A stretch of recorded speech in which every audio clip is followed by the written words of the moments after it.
C'est une nuit de 1992 et un bateau jouet sort de la piscine. Entendant ce bruit étrange, la fille du propriétaire, Rebecca, se réveille dans la maison. Elle jette un coup d'œil par la fenêtre et remarque le bateau. Elle se rend alors dans la chambre de son frère en disant qu'elle a trouvé son bateau jouet disparu. Il s'avère que le garçon souffre d'une sorte de maladie qui l'a rendu très faible. Rebecca promet toutefois de lui rendre son jouet. Rebecca se dirige lentement vers la piscine. Après avoir repéré le petit bateau, elle prend un filet à grosse maille et tente de le récupérer. Mais la tâche s'avère ardue, car le jouet lui échappe sans cesse et elle ne se rend pas compte qu'elle a atteint le bord de la piscine. Soudain, une force extérieure l'entraîne dans l'eau. Alors qu'elle s'efforce de respirer, elle aperçoit sa mère à l'extérieur de la piscine. Mais lorsqu'elle remonte enfin à la surface, il n'y a plus personne autour de la piscine. Rebecca est terrifiée par l'incident et s'apprête à partir, mais c'est à ce moment-là qu'apparaît l'effrayant bateau jouet. Malheureusement, alors qu'elle l'attrape, quelque chose la tire sous l'eau. Rebecca appelle désespérément à l'aide, mais personne n'intervient, ce qui conduit à sa fin tragique. Dans le présent, nous faisons la connaissance de la famille Waller, composée des parents Ray et Eve et des enfants Izzy et Elliot. Nous apprenons que Ray a été joueur de baseball professionnel, mais qu'il a pris sa retraite pour cause de maladie. Il a des difficultés à marcher et utilise une béquille. Ils sont actuellement à la recherche d'une nouvelle maison dans une ville de banlieue tranquille. Leur agent immobilier, Kay, leur montre une belle maison à louer, mais la famille ne semble pas très attirée. Plus tard, en se promenant dans le quartier, Ray remarque une grande maison mise en vente. Les Waller décident alors d'y jeter un coup d'œil. Kay explique qu'elle connaissait cette maison, mais qu'elle ne pensait pas qu'elle correspondait à leurs besoins. De plus, elle n'est pas à louer, mais bien à vendre. Elle révèle que la maison n'a eu qu'un seul propriétaire au cours des dernières décennies. Eve aime l'endroit parce que la maison est bon marché et spacieuse. L'école où elle travaillera se trouve également à proximité, ce qui joue en sa faveur. À l'extérieur, Ray regarde une grande piscine qui est actuellement couverte. Ray prend le temps de se promener autour de la piscine et, lorsqu'il aperçoit une balle de baseball, il décide de la récupérer. Mais il tombe à l'eau. Ray essaie de sortir de l'eau, mais il s'accroche encore plus à la serviette alors qu'il s'imagine en train de rejouer au baseball professionnel. Quelques instants plus tard, Ray parvient à sortir de la piscine. Sa famille se précipite sur les lieux, et nous savons déjà qu'il s'agit de la même piscine hantée que dans la scène précédente. Le lendemain, Ray se rend à l'hôpital pour un contrôle de routine. Après avoir effectué quelques tests, son thérapeute lui suggère d'approfondir le diagnostic pour obtenir de meilleurs résultats. Il s'avère que Ray souffre d'une maladie qui altère les fonctions corporelles telles que le mouvement et la parole, rendant les activités quotidiennes très difficiles. Le thérapeute conseille à Ray de faire des exercices légers comme la natation, car cela peut améliorer la mémoire musculaire. Eve est déçue par cette nouvelle, car son mari ne montre toujours aucun signe d'amélioration, mais elle espère qu'ils s'en sortiront. Le couple discute ensuite de l'opportunité d'acheter la maison, et Ray pense que l'endroit est fantastique et que les enfants vont l'adorer. Dans la scène suivante, la famille emménage dans la maison, avec leur chassidé. Plus tard, Eve accompagne les enfants à leur nouvelle école, qui est aussi son lieu de travail. Bien que ce soit son premier jour d'école, Izzy parvient à se lier d'amitié avec un garçon populaire nommé Ronin et tombe amoureuse de son apparence. Ce soir-là, la famille est occupée à nettoyer la piscine. Ils ont vidé l'eau et Ray plonge sa main dans la bombe de fond dans l'intention de la déboucher. Mais dès qu'il le fait, quelque chose lui coupe la main. Les autres membres de la famille sont horrifiés de voir un étrange liquide noir suinter du trou. Plus tard, le gardien de la piscine arrive pour nettoyer et il révèle que le liquide noir de tout à l'heure est en fait de l'eau provenant d'une source souterraine. Il ne s'agit pas de n'importe quelle source, mais d'une source de bien-être qui fait des merveilles pour la peau. Après le départ des employés, la famille ne perd pas de temps et plonge dans la piscine. Alors que la mère s'amuse à lancer des pièces de monnaie dans la piscine, les enfants parviennent à les récupérer au fond. Ray apprécie également l'expérience, car ses muscles se fatiguent moins dans l'eau. Eve est soulagée de le voir heureux après une si longue période. Ce soir-là, cependant, son humeur change rapidement car elle doit faire un très gros chèque à leur thérapeute. Pour se détendre, Eve décide de faire un plongeon seule. Elle barbote dans la piscine et plonge sous l'eau, montrant ainsi ses talents exceptionnels. Elle aperçoit son mari à l'extérieur, avant qu'il ne disparaisse. Même les lumières commencent à vaciller, ce qui l'incite à se précipiter hors de l'eau. Eve entre dans la maison et découvre que tout le monde dort. Lorsque Ray se réveille, elle lui demande s'il était dans la piscine, mais il répond par la négative. Eve s'en offusque et suggère de réparer l'éclairage de la piscine demain. Pendant ce temps, Sidney se détend dans la piscine. Alors qu'il regarde attentivement l'eau, le même bateau jouet que tout à l'heure apparaît et commence à se déplacer tout seul dans la piscine.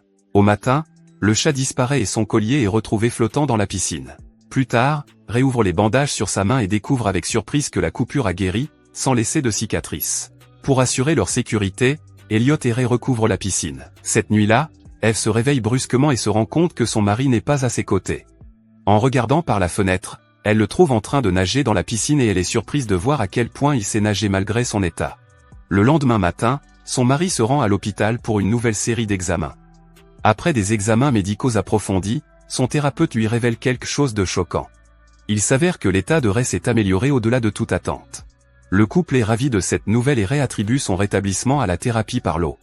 Le même jour, Elliot aborde Ray dans le garage et lui tend un bocal rempli de pièces de monnaie, en lui disant qu'il veut jouer à aller chercher les pièces sous l'eau. Comme Ray est déterminé à se rétablir rapidement, il fait simplement un smiley sur l'une des pièces et demande à Elliot de nager seul.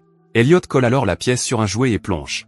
Alors qu'il est sous l'eau, quelqu'un commence à jeter des pièces dans la piscine. Elliot ne trouve personne à l'extérieur et croit qu'il s'agit de son père.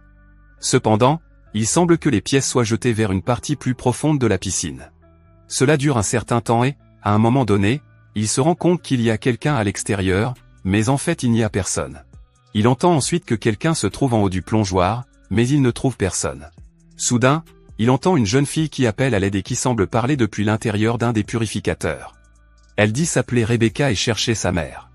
La jeune fille lui tend son jouet et, lorsqu'Elliot essaie de le récupérer, voici ce qui se produit. Effrayé, le garçon raconte à sa mère ce qui s'est passé, l'informant que la fille s'appelle Rebecca et qu'il cherchait sa mère. Cependant, il n'y a personne. Plus tard, Ray est informé de l'étrange événement, mais il pense qu'il s'agit simplement de l'imagination du garçon parce qu'il n'a pas encore d'amis. Pour détendre l'atmosphère, il annonce qu'il y aura une fête à la piscine ce week-end, à laquelle tous les voisins et amis seront invités. Le lendemain, toute la famille se rend à l'entraînement de baseball d'Elliot. Le garçon semble avoir peur de frapper parce qu'il est le fils d'un ancien joueur de baseball, mais avec les encouragements de tous, il réussit à lancer un bon coup. L'entraîneur demande à Ray d'essayer, ce qu'il accepte. Au premier essai, il rate complètement le lancer et au deuxième, il fait une chute embarrassante. Il imagine la piscine, ce qui le ralentit étonnamment. Il frappe la balle si fort qu'elle se brise et se retrouve sous les feux de la rampe. Tout le monde est choqué, y compris sa famille, qui applaudit son habileté. Ce soir-là, les parents décident d'aller dîner, car Ray se sent très bien. Une fois parti, Izzy en profite pour inviter son petit ami, Ronin. Il plonge dans la piscine et s'amuse beaucoup. Il joue à Marco Polo, chacun doit fermer les yeux et trouver la personne suivante en utilisant les mots Marco et Polo. Lorsque c'est le tour d'Izzy, Ronan décide de lui faire une blague. Il sort de la piscine et la laisse seule. Les lumières se mettent à vaciller et Izzy commence à entendre le mot Apollo venant d'un endroit proche. On voit alors une entité tourner autour d'elle à plusieurs reprises, mais quand Izzy ouvre enfin les yeux, l'entité n'est plus là. Pensant que Ronin se moque d'elle, elle plonge sous l'eau pour la chercher, mais étonnamment, elle n'atteint pas le fond. L'entité apparaît d'en bas et lui attrape la jambe, mais heureusement, Izzy remarque une petite ouverture en haut, par laquelle elle parvient à atteindre la surface de la piscine. Ronin l'aide à sortir de l'eau et elle est choquée lorsqu'il lui dit qu'elle a été seule pendant tout ce temps. Avant qu'Izzy ne puisse donner plus d'explications, ses parents arrivent et Ronin s'échappe. L'incident la perturbe profondément. La scène se déplace ensuite à la fête de la piscine, où de nombreuses personnes sont réunies, dont l'agent immobilier Kay. À l'extérieur, le fils de l'entraîneur s'approche de Ray et lui demande un autographe. Ray le signe volontiers et demande au garçon s'il veut s'amuser. Lorsque ce dernier accepte, Ray le porte sur son épaule et il joue dans la piscine. Dans la cuisine, Eve demande à Kay pourquoi la piscine n'a pas été utilisée par les anciens propriétaires depuis longtemps. L'agent immobilier tente d'éluder la question, mais lorsqu'Eve insiste pour connaître la vérité, elle finit par parler. Kay révèle qu'il y a plusieurs dizaines d'années, une jeune fille s'est noyée dans la même piscine. Elle affirme qu'il s'agissait d'un accident et qu'il n'y a pas lieu de s'inquiéter. Sans crier gare, Eve demande si la jeune fille s'appelait Rebecca et Kay s'étonne qu'Eve connaisse le nom de la jeune fille. À l'extérieur, la bataille entre les deux équipes s'intensifie. Ray et le garçon s'accrochent et parviennent à gagner. Mais à ce moment-là, un liquide noir sort de la bouche d'égout et pénètre dans la bouche de Ray. Il possède Ray, qui s'accroche fermement aux cuisses du garçon et s'avance lentement vers la partie profonde de la piscine. Alors qu'il semble sur le point de mourir, le père voit sa main et plonge rapidement. Les deux sont sauvés et l'entraîneur est sous le choc lorsqu'il remarque les marques de main sur les cuisses de son fils. Ray survit lui aussi à l'accident, mais de justesse. La fête a tourné à la tragédie et, plus tard, la police arrive sur les lieux pour enquêter. Eve s'excuse pour l'accident et explique que son mari a retenu le garçon à cause de sa maladie neurologique. L'entraîneur décide de ne pas porter plainte, mais lui et sa femme ne veulent plus voir Ray près de leur fils. Eve rassemble donc sa famille dans la voiture car elle ne veut plus vivre dans cette maison. Elle pense qu'il y a un problème avec la piscine, mais Ray trouve sa théorie ridicule. La famille tente de partir, mais Ray se met soudain à tousser. Ses veines se gonflent et il vomit un liquide noir, le même que celui que nous avons vu sortir de la piscine. Il semble que la piscine ne veuille pas le laisser partir et la famille rentre dans la maison. Ray exprime son désir d'entrer dans la piscine. Devant son insistance, Eve prend peur et sort, vidant toute l'eau de la piscine. Le lendemain, elle mène une enquête en ligne sur la maison, qui révèle des informations choquantes. Non seulement Rebecca, mais aussi beaucoup d'autres personnes sont mortes dans cette même piscine. Cherchant désespérément des réponses, Eve se rend à la résidence des Summers, où vit encore la mère de Rebecca. C'est la vieille dame Lucy qui l'accueille. Elle vit seule dans la maison et se vante que son fils, Thomas, est ambassadeur de l'USAID à Washington. Mais Eve va droit au but et lui pose des questions sur la piscine et sur sa fille Rebecca. Ces questions bouleversent Lucy, qui se met à tousser vigoureusement. On remarque également des larmes noires qui coulent de ses yeux, indiquant qu'elle est possédée. Elle commence à dire la vérité sur la piscine. Avant la construction de la maison, il y avait une source curative à cet endroit. Cette source était magique et pouvait exaucer les désirs les plus profonds des gens. Cependant, elle exigeait des sacrifices réguliers pour continuer à la donner. Lucy révèle que son fils, Thomas, était très malade, mais que l'eau l'a guéri et qu'il est aujourd'hui un homme prospère. Eve demande alors ce qui est arrivé à Rebecca, et la vieille femme répond qu'elle a dû partir. Dans un flashback, on nous montre que lorsque Rebecca s'est noyée, Thomas a entendu ses cris, mais Lucy a verrouillé sa porte de l'extérieur. Lucy dit à Eve qu'elle n'a pas à s'inquiéter pour son mari, car c'est lui qui recevra le vœu. Elle affirme que cela en vaut la peine, mais Eve trouve cela ridicule. Mais Lucy se remet à tousser et tout son visage se couvre d'un liquide noir. La fontaine voisine dégouline également de la même substance et Eve, effrayée, s'enfuit immédiatement.